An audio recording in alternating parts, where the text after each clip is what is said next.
Cruz with the Idaho News 6 forecast.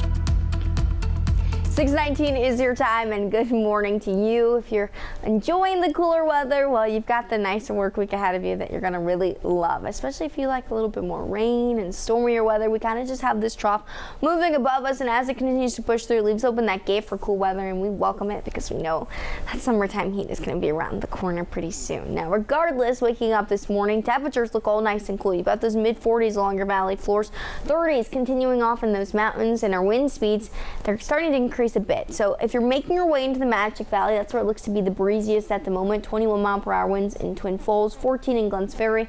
A little bit calmer in the Treasure Valley, but regardless, it's all going to be pretty breezy this afternoon. So temperatures sitting in those mid to upper 60s along our valley floors, 50s on your way in those mountains. Now, regardless, you may just want to keep the light jacket with you, but overall, I think it'll just feel pretty comfortable.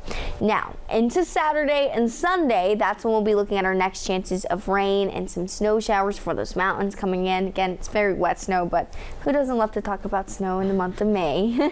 Regardless, you've got those chances of precipitation coming from 60 over to 50 in those mountains, so a little bit heavier for us. As we move our way into Sunday, it looks lighter as you make your way into Oregon, but for us, it kind of just continues that rainy pattern, so we're going to walk through this together. Now, kicking off our day, very nice and quiet again. We're not looking at very much active weather. Even Thursday, you'll see a few lingering showers over in eastern Idaho. By Friday and Saturday, you notice clouds increasing, and then we see showers approach the area into that 2 o'clock hour. So not going to be the weekend for a car wash. If you're having that on your Sunday plans, go ahead, just cross that one off already. You're going to get some rain incoming. By the time we head into even our Sunday morning, it was a little bit more widespread up into our mountains, bringing those snow flurries back on the board.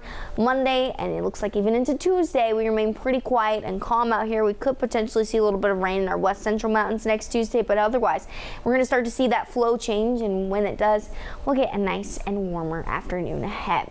Now, what does this mean as we start to get ready to wrap up the month of May? I feel like these months are just flying by, especially when I pull up these. But temperature outlook, warmer than normal. High confidence going to be pretty toasty down there for our friends in Nevada and Cedar City, and even as you make your way into Sacramento and San Francisco. But for us, we're kind of just sitting in this lighter orange. So we'll see some, it looks like possibility of above average temperatures, so maybe in those mid 70s to 80s, but even then, guys, that's still pretty comfortable out there for our summertime, because we know the summertime heat, once it starts kicking in, we're all going to feel like popsicles. But for today and this week, you're not going to feel like that. You're going to feel mostly like another season. It kind of feels more so like the start of spring when things start to cool down a bit. You've got those mid 60s into your Friday, clouds increasing by Friday, Saturday, and Sunday. That's when we'll be tracking those chances of rain and storms. And then into Monday and Tuesday of next week, we get that nice sunnier and 70 weather back on the board. I'll keep you up to date right here throughout our morning. Coming up in our next half hour, I'll also show you the road.